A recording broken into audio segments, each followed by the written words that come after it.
Hey guys, subscribe for daily content. And if you're shopping for gear, make sure you check out the description for the newest items at some of the very best online retailers. There's also links for some of the items that I personally recommend. Thanks! What's going on YouTube? Metal Complex here, and today I've got another interesting knife review / knife overview to show with you guys.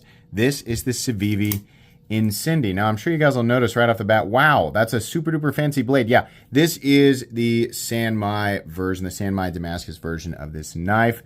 There is a base version that is much less expensive at about $63, and actually even this version is really not all that expensive at about $93. But you don't have to get the version with the Sanmai Damascus blade. The base version is in 14C28N, and I think that's a great price considering 14C28N has one of the best balances in the budget knife world. We're going to talk all about this knife. I actually think it's really cool. And I've got a lot to say about it, but it is available. I'll link it right down in the description. It does help my channel when you use those links, but that's entirely up to you. Thanks to my patrons for supporting me. Please make sure to follow me on Instagram at metal_complex and on TikTok at _metal_complex. Thanks to Civivi for supplying this knife for review. Let's go ahead and get a measurement of the Incindie here. Overall length is coming in at 7.85 inches. Blade length is coming in at 3.5 inches. Cutting edge about 3.25. Let's go ahead and do some size comparisons. Any custom scales you find in this section can be found down in the description under Original Goat and Others, up against the AD10 and the AD20.5. This guy's a little bit longer than the AD20.5, nowhere near the same size as the AD10. How about up against the Spyderco PM2 and the Spyderco Para 3? Once again, kind of, I mean, I guess it was right in between. It's actually got cutting edge a little longer than the Spyderco PM2, just less handle, more blade. And then finally, let's put it up against the Benchmade Group Tillion, or in this case, the Ritter Hogue and the Hogue Deca. How's the action on this knife? It's good. It's a Civivi button lock. If you're not familiar with Civivi, they definitely make some of the best budget knives on earth.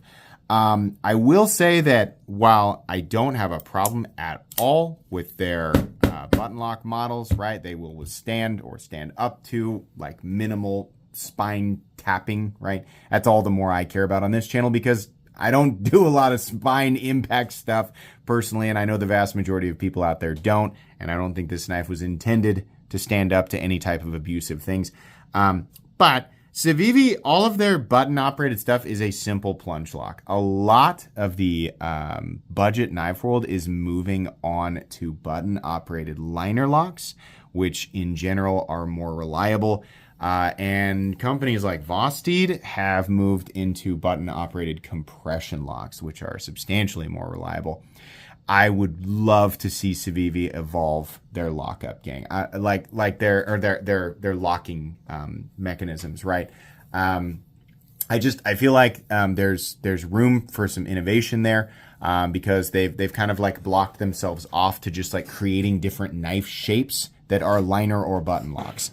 And I know, that people are very aware of the fact that Civivi is generally really, really great in the fit and finish department, and they don't like to step out of their comfort zone too much when it comes to things like locking systems. But when you combine that with the absolutely amazing execution that's brought to the table by Civivi, you have a recipe potentially for some game-changing budget knives. So I don't have a problem with this. But the age of the button lock being like the, oh my gosh, it's so cool, like we're moving past that, right? So it's fine for people who don't care. You don't care. If you're like me and you want a little bit of innovation there, then it might not be so interesting. But as far as this knife and its operation, yeah, Civivi makes a good button lock. It's not going to be the most satisfying detent for a flipper because the plunge lock is the detent. It's not a detent ball. It's a benefit that a button-operated liner lock and a button-operated compression lock have because they actually have detent balls, so it feels a lot more crisp. But they do a good job with their plunge locks, right? So it's fine. But yeah, I have no problem with the pivot action. It's nice and smooth, all of that. It's what you'd expect from a quality button lock. Let's go ahead and do a comparison here in terms of thickness up against the Para 3. A little bit thicker. We've got scales sitting on top of steel liners. So length and height up against the PM2 and the Para 3. Now, lengthwise is a little longer than the Para 3, a little shorter than the PM2. Not quite as tall this way. Actually, carry experience with this guy felt like carrying a regular pocket knife. Didn't feel too heavy, too light. Didn't feel super long or anything like that. I was aware that it was in my pocket. No worry of losing it or leaving it in there when I wash my clothes. It felt good. It felt very similar to a lot of different Civivi knives that I have carried over the years. Let's go ahead and do a hardware check. I'm going to get out my tools, which I'm now realizing are, of course, not out and not ready. But my tools are very inexpensive and very recommendable. You can find them right down in the section of my description that talks about the tools I use on this channel. So let's see here. We have, that's probably a T10. Doesn't Civivi do T10? Boy, you don't review a brand for just a week or so and you forget, no, it's going to be T8. I think Civivi's T8 across the board. You'd think I'd know that by now after however many Civivi knives, right? Yeah, T8. We got 2 T8 body screws here and here. And then we got T8 here. So it's 3 body screws. One of them is utilizing the same screw hole that's responsible for holding the pocket clip in if you flip it over to the other side. The actual pocket clip screws themselves, which are also compatible, are going to be T6. So that's pretty standard stuff. It's going to be pretty easy to take apart and put back together as long as you have the right tools for the job. You should be good to go. Let's go ahead and measure the blade stock thickness of this knife. Blade stock thickness is coming in at probably pretty thin, 118 thousandths. Yeah, definitely. Weight, what are we looking at for materials? We are looking at your like ivory white G10. There's a chance that it's micarta, but it honestly looks like G10. I think it's a white G10, which is fine. People ask, like, will it get dirty? It absolutely will. It's going to get dirty. You can writ dye these like whatever color you want. The darker the color, the less dirty it's going to look. But it does look good in contrast with their, you know, polished, like high contrast San Mai. So I talked to somebody about this, and this is a VG10 or VG10 equivalent core, and then something like a 5CR jacket. And the jacket itself is specifically, I guess, going to be to add stainless properties and additional strength, I guess, right? The jacket doesn't really matter too much. At this price point, I want it to look good, and they have definitely done that. And I want it to perform reasonably well for the price point. VG10, perfectly fine, especially when it's made into San Mai. I have no problem with that whatsoever. I think that that's just fine. This is going to perform very similarly to like 154 CM. And it should be pretty darn stainless, and it should hold up pretty well. Over time, those darker areas of the etch are going to kind of loosen up, and you're not going to have quite this crisp contrast, but it does look great, and those higher polished areas, really, really nice. I like that. I just wish that Civivi or We Knives that always make it absolutely perfectly clear exactly what this Damascus is. The days of people just being like, oh, Damascus is that magic stuff they use on Game of Thrones. Like, we know that it's multiple compositions. We also know that saying Damascus is kind of like a broad term because it's technically not exactly the same thing as Woots. Please do not type us all up a gigantic paragraph. We know. We just say Damascus to simplify it. We mean modern pattern welded Damascus, right? Tell us what the compositions are. The group of people that you are marketing these products to are more than educated. We know that it could be any 2 compositions, or in this case, it could be 3 compositions. We want to know what it is all the time. And while it's nice that you're willing to give the information, we'd rather not have to hunt for it. It should be right up front. It makes it a lot easier on the people buying your products, and it makes it a lot easier on people like me who are reviewing your products. So that would be super duper cool. And while I'm sure that they do make attempts to kind of make it somewhat clear in some cases, it's clearly not being translated correctly to all of the retailers that are supplying your products. And in a lot of cases, you have retailers who just are not willing to put the right information in their listings, like Blade HQ. But in some cases, it's because the retailers just didn't get the information. So that'd be super duper cool, especially when it's stuff like this. We would like to know. So that, and then what's the Rockwell hardness on this? So probably Blade HQ once again listing at 57 to 59, which I take with a grain of salt because they do not get those numbers correct all the time. My guess is uncoated 58 to 60, coated 57 to 59. And that probably goes for both the San Mai and the 14C28N. 58 to 60 on both VG10 and 14C28N, perfectly fine. Obviously less optimal at a point less, but that's what happens when you coat a blade.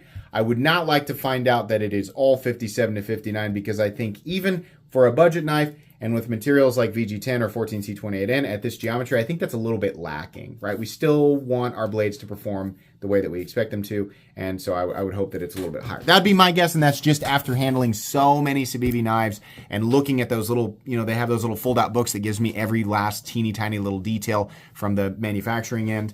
Usually you see a varying range from low to high, uncoated and coated. It's not just across the board. So most likely what I was looking at there on Blade HQ's listing was lacking the total range. Anyways, what does this weigh? Did we weigh it? I don't think we did. I mean, if we did, I'm going to weigh it again because I honestly can't even remember where I'm at now. 3.9 ounces. Yeah, I don't think that that's bad considering we're looking at did I say 3.5 or 3.35? Honestly, almost 3.4. The balance is a little ways back at the pivot, but not much. Nothing about this knife feels heavy or cumbersome in any way. And I think it feels just fine. We already did blade stock thickness and we did the hardware check. So let's go ahead and move into the meat and potatoes. This is a good looking button lock. In a lot of ways, it's not too far off from a lot of the stuff that they have done in the past. I know they have another one of their first button locks had those 3 holes right there. They could have left this just plain. They added a little bit of character in here, nothing we've never seen before. I think the most interesting part is this sort of fullered spade spear point, drop point thing. I just like that the fuller is right here. I think that gives it a cool, fun, kind of stylish, almost like tactical appearance when it's just a pocket knife, right? And the blade stock is so thin that even though the flat of, like where this is actually dropping towards the cutting edge, this is all swedge up here, right? So off the flat, which is literally right here, like there's the end of the flat. It doesn't have an enormous amount of room to drop down to the cutting edge. But if I'm feeling this right, that's hollow ground. You get the look, you get the cool look, and it looks spectacular, specifically with the Sand My Blade. It is pretty darn thin behind the edge. I realize that cutting paper doesn't really prove much. Obviously, it's going to change a lot if you're cutting something thicker or, it's more friction like cardboard or rubber or whatever. But the edge is actually pretty thin, and there's not a lot of blade to push all the way through the material. So this is one of those times where you can get a really cool looking blade if you like this look with a good tip and a performance edge, right? As long as they're hitting those numbers a little higher than what Blade HQ has them listed at, I think it'll be just fine. Either way, neither of these compositions are going to be winning any awards in terms of edge retention, right? They are nowhere near as capable as some of the super steels out there, but this is a much smaller price point. So the ability to hold a reasonable edge and then touch it up efficiently, right? Not have it chip or roll or corrode on you super quickly, that's what we're looking for. People who don't care about that stuff will buy something on Amazon for $15. But this is definitely in a different tier.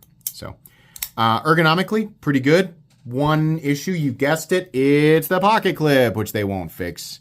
They don't consider it a flaw. I do. That's just one of those things. It has too much of a bill, and I can feel it in my hand. That doesn't mean that it's overall a bad clip. It does a good job of clipping the knife to your pocket. And in and out of the pocket is honestly pretty easy, and it's because that bill is so tall. But it will grab onto things, and if and when it does, it will bend out. And it's made of steel, which means it's not forgiving. So you'll have to get a different clip. You can mount it for right-handed or left-handed carry, which is really, really nice. As a left-handed person, you get to operate this knife with your index finger, which I honestly feel like it's a little bit more natural than using your thumb as a right-handed person, right? So I consider this to be both a left-handed and right-handed knife. Since there is a little bit of a choke-up spot, but because it's small, it's only a finger knuckle choke-up spot. A one-knuckle choke-up spot means that there's no natural way to accidentally lay your hand down on top of the button. You have to try, which means you have to put your index finger over the flipper tab to get the pad of your finger on top of that button in order to accidentally disengage it. The only way that happens is if you're doing it on purpose. Natural left-handed grip, not going to happen, right? The other way that you can get this knife to disengage is to use it inappropriately, which would mean impact to the spine or doing something else stupid with the spine. So right-handed or left-handed, choked up or not, there's not really a way to engage with that button to the point where you're going to accidentally disengage it. Fit and finish, as per usual, all the way around, very, very good. We have a perfect cutting bevel on both sides. Civivi's factory edge is some of the best in the world, which is wild. God, their factory edges are just absolutely crazy. They're so good. Very easy to maintain on this one because you don't have a Tanto or compound grind or anything like that. Just really good stuff. Some people are going to think the handle's too busy. I think it's just fine. Lanyard bar, great way to do that. No big ugly hole. Deep carry clip. We have a nested clip and nested or recessed screws. Very good. We have a stop pin located in its traditional position with a lot of shouldering deep into that blade. No blade play up, down, left, or right. Little tiny bit of button stick. That's pretty typical of button locks. Nothing crazy. No pivot lash. Very smooth and consistent in here. And while the detent isn't as satisfying as something that utilizes an actual detent ball, it's the plunge lock that's creating the detent. And it's fine, honestly. It's fine. It's a little on the light side, but it's fine. And we do have perfect centering with... no, usually you get a little pivot latch with button lock, but no, nothing there. So, base price, 14C28N, $63. Yeah, I don't have a problem with that. It's slightly more stylish with the fuller and the blade than some of their other stuff. It gives it a little character, and honestly, I mean, really, yeah, that's a decent price. I think this one here in particular is really cool at under $100 with, honestly, I mean, the way that they're doing this, Damascus and San Mai now, it looks so much better than their old stuff. I have an old Civivi Ortis in Damascus, and I'll get it out sometime, and I want to show you guys what their early Damascus looked like then versus what it looks like now. This looks really, really great. Their old stuff looks like the cheap stuff that you find on Amazon that's just trying to sell the word Damascus to people who don't know any better, right? That's what it used to look like. But this now performs reasonably well and actually looks good. So I think this one in particular is really, really cool. Either way, this is both a recommendable knife in general and a cheap knife that I like, which are two different playlists, and it'll be going on both playlists. I really, really enjoyed the Civivi Incindie, and honestly, I think I'm going to keep that one because it serves as a great example of how knives under $100 can actually look super cool and still be performance-oriented. That's going to be it today, guys.